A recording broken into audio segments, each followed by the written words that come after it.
He's not very intelligent and undoubtedly remains damaged by the early death of his mother, Diana. And he very foolishly blames the media for her, in his words, which is complete nonsense. But I think he loved the adulation. He loved it when he was being praised, especially when he was a soldier. But then he became criticized, firstly because he became drunk in public.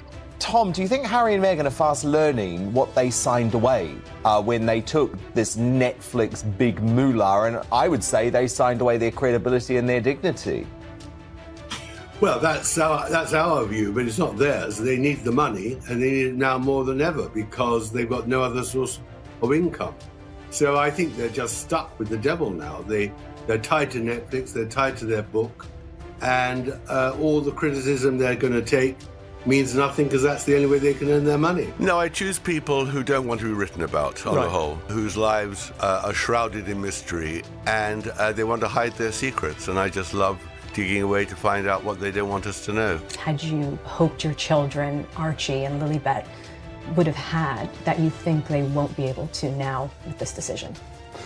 Well, for a start, the only time that I've come back to the UK is sadly for funerals or court cases. Meghan, the Duchess of Sussex, is marking her daughter Lilibeth's 4th birthday by sharing some personal photographs. A rare sighting of a little girl seen in this picture with her father, Prince Harry, and now her mom. The child's face is partially covered as the royal couple is known to fiercely guard the privacy of their 2 children. On Instagram, Meghan wrote, "Happy birthday to our beautiful girl. 4 years ago today, she came into our lives, and the day is brighter and better because of it." Prince Harry and Meghan Markle believed they could protect their children from the relentless glare of the spotlight. But now, shocking revelations threaten to unravel everything. With Tom Bower's explosive claims about Archie and Lilibet stirring debate, whispers of bloodline and legitimacy are spiraling out of control. From the palace's silence to growing calls for DNA tests, the drama has reached a boiling point. Stay with us until the end. This is one royal scandal you won't want to miss. Well, of course, that has always been her motive. She's money obsessed and always has been. And that is why she married Prince Harry. A great surprise and disappointment was to discover that Prince Harry had very little money. She imagined he'd be worth hundreds of millions, if not billions. And she's having to make up for it now. I can't see a world in which I would be bringing my wife and children back to the UK at this point. And the things that they're going to miss is, well, everything. You know, I love my country. I always have done, despite what some people in that country have done. So, you know, I miss the UK. I miss parts of the UK, of course I do. That the conversation, I'm told and I believe, was very early on in their relationship when Harry is bowled over by Meghan, is desperately in love, and already is talking about marriage. But long before their engagement is even announced, let alone they're married and she's pregnant. And he's sitting in Clarence House with then Prince Charles and Camilla. And Camilla just laughingly says, well, any child you'll have will probably have brown skin and ginger hair. The Queen and the Duke. Yes, and we just bumped into the Duke as we were walking by, which was so nice. So it'll be a nice moment to introduce the baby to more family, and my mom's with us as well. So it's been a really, here we go. another great grandchild. Harry and Meghan are once again in the spotlight. But this time, the controversy isn't about palace feuds, Netflix contracts, or leaked memoirs. It's about their children. Author Tom Bower has unleashed what may be his most explosive claim yet, questioning whether Archie and Lilibet are truly their biological children. And this isn't just idle gossip circulating on social media. Bower's allegations are tied to years of research, patterns, and inconsistencies that have long raised questions. Now, the very children Harry and Meghan vowed to protect are at the center of the couple's most serious crisis to date. That's why I think, I think Tina is a great journalist, and perhaps she has inside information. I don't see how the Sussexes can give up both the Netflix and the book deal. They won't be living in a Montecito cottage. They'll be more likely living somewhere in downtown LA, in a little hovel. That's their problem. They're stuck now. But, you know, the truth is about them. Then he wore a Nazi uniform at a party. Then he was wearing absolutely nothing in the nude at the party in Las Vegas. and he couldn't cope with the criticism because in his view, he is a target. And it didn't help his telephones were hacked by News International, Rupert Murdoch's group here. This isn't about palace rules or family quarrels anymore. The question being asked is simple but devastating. Who are Archie and Lilibet really? For an ordinary family, such a question would seem insulting. But for Harry and Meghan, where every move feels curated, branded, and packaged for public consumption, the suspicion cuts far deeper. Tom Bower's claim is that surrogacy wasn't simply a private medical decision, but a guarded secret, perhaps even concealing something larger. And with the royals, legitimacy and bloodline are not just personal matters, they are everything. If this allegation holds even a shred of truth, it is not just scandal. It is a direct strike against the monarchy itself. Let's turn to Harry for a moment. Once the charming, playful prince adored by the world, he has become the subject of memes and ridicule, portrayed as either naive or complicit. Reports from Montecito describe a troubling picture. Harry pacing rooms, snapping at staff, glued to headlines, unraveling under the weight of constant whispers. The irony is striking. The man who once championed mental health now struggles to hold on to his own peace of mind. Meghan, meanwhile, appears to be handling the crisis with calculated restraint. No outbursts, no emotion. Just lawyers on call, cease and desist letters, legal threats, and silence. Yet the harder she tries to shut the story down, the louder it grows. Like attempting to extinguish a fire with gasoline, her actions only fuel more speculation. People are digging deeper, connecting dots, and re-examining red flags that suddenly feel more significant. The oddly staged pregnancy photos, the hazy timelines, the absence of hospital pictures or traditional birth announcements, all of it, when lined up, feeds the sense that something has been deliberately obscured. Critics argue that Harry and Meghan had countless opportunities to clear the air years ago, but instead chose secrecy. Now, that secrecy is unraveling in the harshest way possible. One of the most carefully crafted royal exit stories is collapsing under suspicion. And whether you believe Tom Bower's claims or not, one fact remains undeniable. The silence from Harry and Meghan is deafening. It is louder than any denial or confirmation could ever be. Choose people who don't want to be written about, on the whole, whose lives are shrouded in mystery, and they want to hide their secrets, and I just love digging away to find out what they don't want us to know. I wrote 4 years ago a book about Prince Charles, and it was a story about how he had rehabilitated himself after Diana's death, and how Camilla also had to be rehabilitated, and it was a #1. It was a fascinating story. So when Meghan came along into the scene, I just thought, this is fascinating. How is this going to play out? To tell the truth, I spoke to very few friends of Meghan because she put a fatwa on anyone talking to me who she could. So I sent off dozens and dozens of emails to her friends, and most of them didn't even reply. And obviously I spoke to her father, who loves her still very much, and said, you know, in the end, whatever she is, she's still my daughter. You can't beat the real story. I mean, that's the excitement of writing these sort of books, that in the end, nothing beats the truth, the real fact. And then we arrive at one of the most glaring red flags: Archie and Lilibet's distance from the wider royal family. Consider this. William and Kate's children are regularly photographed with King Charles, Queen Camilla, and even the late Queen Elizabeth. There is a public archive of family moments, affirming their place within the monarchy. But with Harry and Meghan's children, such images are almost non-existent. No warm family portraits with senior royals. No candid bonding moments that usually come with being part of the firm. This absence has raised difficult questions. Is it coincidence, or has the palace deliberately kept its distance? The lack of interaction speaks volumes. And this isn't idle speculation. It carries serious implications. If surrogacy was involved, that in itself is private, and many families make that choice. But if outside donors were part of the process, meaning the biological ties are not as claimed, then this would be a royal earthquake. At stake is not just family pride, but the very line of succession. The monarchy is built on stability and bloodline. If that foundation is shaken, the consequences extend far beyond Harry and Meghan. It could destabilize the institution itself. And at the center of this storm stands Tom Bower. He isn't a tabloid provocateur chasing headlines. He is a seasoned author with a record of exposing uncomfortable truths about the royals. Truths that, more often than not, prove accurate.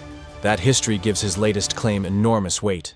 By raising the possibility of a deeper secret, Bower has ignited what may become the most explosive controversy in modern royal history.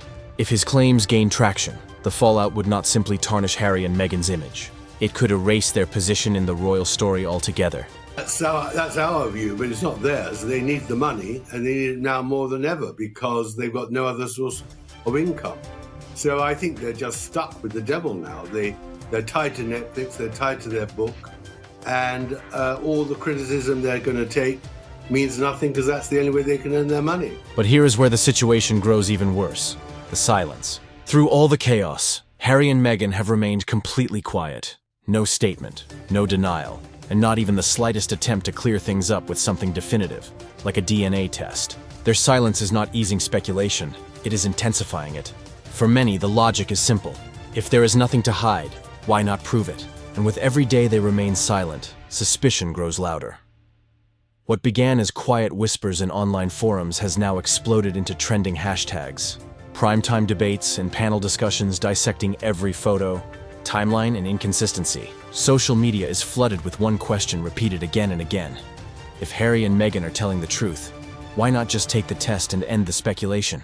Their refusal is giving oxygen to the fire, making this a full-blown PR disaster. It's important to remember what the Sussex brand was built upon: the image of the modern family, the sunny Montecito mansion, the polished Netflix docu-series, the speeches about love, healing, and breaking cycles of pain. Everything was carefully crafted to project stability and authenticity. But now that image is beginning to crack, and not with small surface fractures. These are deep structural cracks, the kind no staged photographs or glossy interviews can cover. For Harry, the pain cuts even deeper. This is not just another royal scandal or tabloid storm. It is personal in a way nothing else has been. Fatherhood was supposed to be his redemption arc, his reason, his anchor, the very purpose behind every choice he has made since leaving royal life. Ordinary reporting in your book on what this was likely based on and how it doesn't match up to what Meghan said. Here's the clip, Sot 6, from the Oprah interview. From the Oprah interview to their Netflix docu-series, Harry has repeated one message again and again: that becoming a father saved him, grounded him, and gave him purpose. But now critics are striking at the very heart of that story. What if the children he has built his entire identity around are not even biologically his? That is not the kind of question that merely damages an image. It is the kind of question that threatens to shatter an identity completely. Well, of course, that was brilliant of you to bring that clip up because the body language just showed her discomfort as she dug deeper into her own hole. I mean, the truth is this, that there are two truths. The first truth is that the conversation, I'm told and I believe, was very early on in their relationship when Harry is bowled over by Meghan, is desperately in love, and already is talking about marriage. It is a devastating blow, not only to Harry's public image, but to his very sense of identity.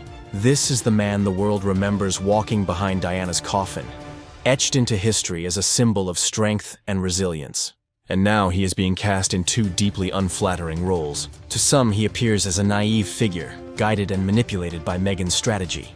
To others, he is portrayed as an active participant in what critics describe as a royal-scale cover-up. Neither image works in his favor.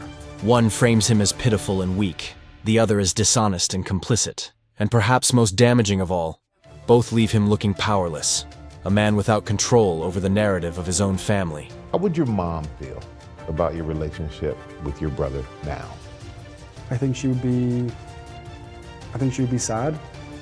I think she'd be looking at it long term, to know that there are certain things that we need to go through to be able to heal the relationship. I have felt the presence of my mum more so in the last 2 years than I have in the last 30. Insiders from Montecito describe the atmosphere inside their mansion as tense and heavy. Harry has reportedly grown consumed by the controversy, to the point of near paranoia. He spends hours fixated on articles, gossip columns, and online videos, analyzing every frame of his children's photos, revisiting timelines from Meghan's pregnancies, and obsessing over each allegation Tom Bower has raised.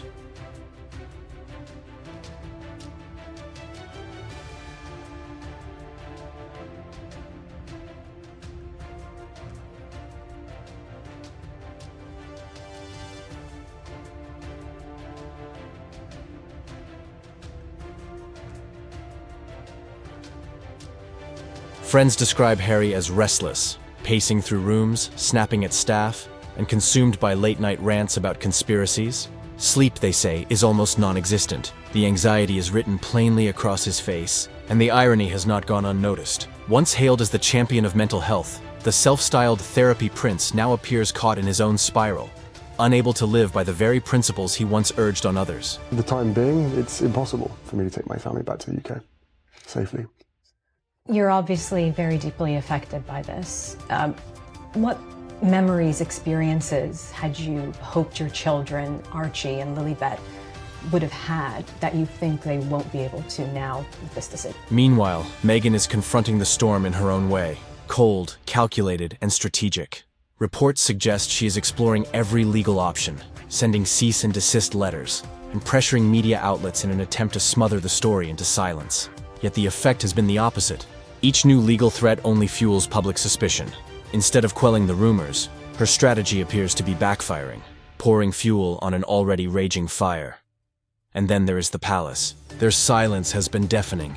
No statements from King Charles, no public photographs of Archie and Lilibet with their grandfather, not even the routine birthday greetings traditionally extended to royal children. By contrast, William and Kate's children are regularly showcased in warm family moments. The difference is so stark that observers cannot help but ask, does the royal family already know something? Or worse, have they quietly suspected the truth all along? Thank you. Hello, Mom. Breakfast time, go. Reading for the cameras, aren't you? Reading for the cameras. Hello. Wait.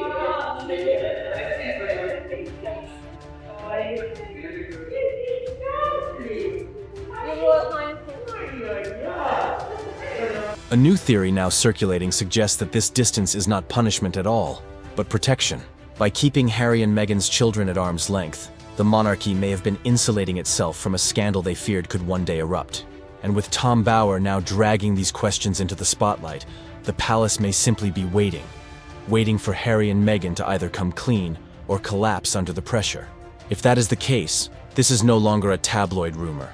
It becomes a full-scale royal reckoning. Because if the monarchy itself harbors doubts about Archie and Lilibet's legitimacy, then it is not speculation, it is crisis. What about the security arrangements that were in place made you feel it would be unsafe for you and your family?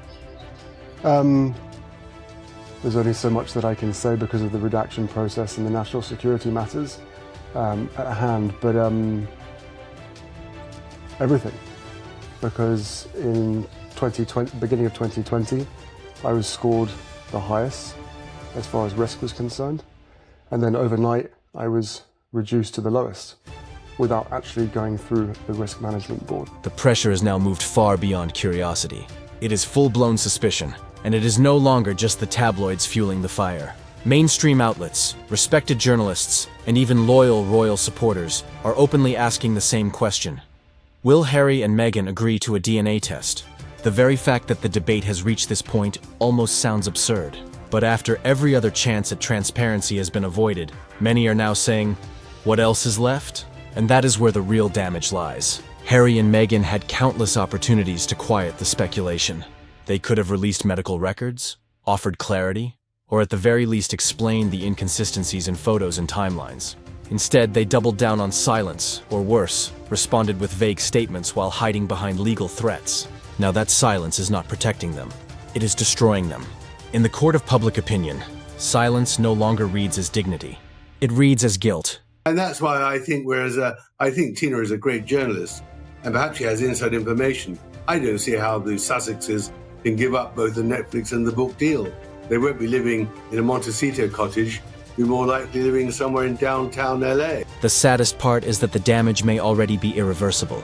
Harry, once admired as the bold and rebellious prince, now appears as a man on the verge of collapse. Friends from his military days, who once praised his courage, have quietly distanced themselves. Sources close to him describe a man swinging between sudden outbursts of anger and long stretches of unsettling silence. Whispers suggest he has lost his sense of identity, not only as a royal, but as a man. and the role he once held onto as his redemption arc, fatherhood, is now being questioned. That is devastating, because if even his place as a father is doubted, then what foundation does he have left? And already is talking about marriage, but long before their engagement is even announced, let alone they're married and she's pregnant. And he's sitting in Clarence's house with then Prince Charles and Camilla. And Camilla just laughingly says, well, any child you'll have will probably have brown skin and ginger hair. And they all laugh, including Harry. I mean, not because of racism, it's just one of those things everybody imagines. When somebody is pregnant close to you, you wonder what the child will look like.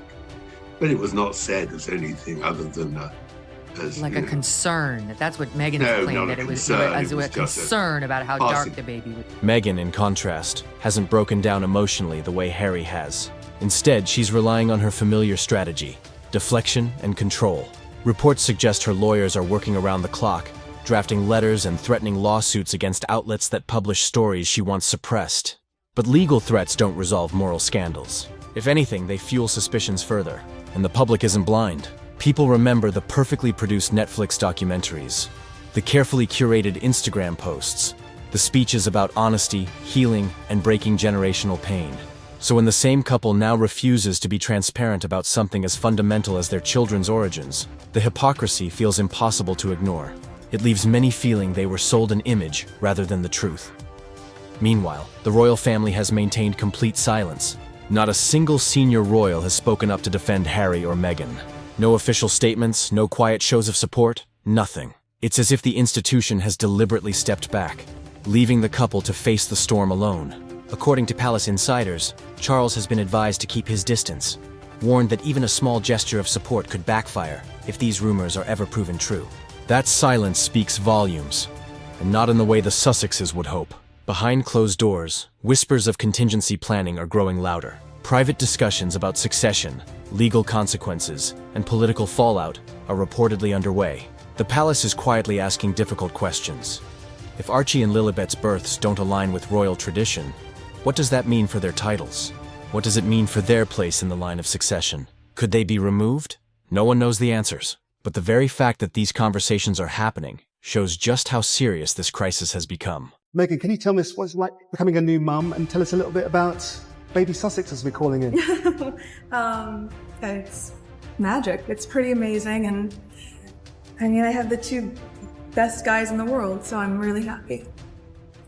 Tell us a little bit about your son. What's he like? Is he sleeping well? Good baby? Yes, he has the sweetest temperament. He's really calm. What's undeniable now is that the Sussex fairy tale is unraveling. The once celebrated story of a brave prince and his modern Duchess carving out a new life beyond palace walls is collapsing under the weight of secrecy. And the longer they avoid the truth, the heavier that weight grows. In the end, everything may hinge on a single decision, whether to agree to a DNA test or not. One path could silence critics and restore a measure of credibility. The other all but guarantees suspicion will follow them for the rest of their lives. Questions about bloodlines don't simply disappear. They linger, they grow, and in time they shape how history remembers those involved. Harry and Meghan built their image on freedom and honesty, but that narrative is now being torn apart by silence, suspicion, and the one question that refuses to fade. Who are Archie and Lilibet really? The Sussex story, once painted as a modern fairy tale, is now cracking under the relentless weight of doubt. Is Harry merely a victim, caught in Meghan's web, or a willing participant in a cover-up that could alter royal history itself? And most importantly, what is the truth about Archie and Lilibet? These questions will not vanish. They will shadow the monarchy until answers are given.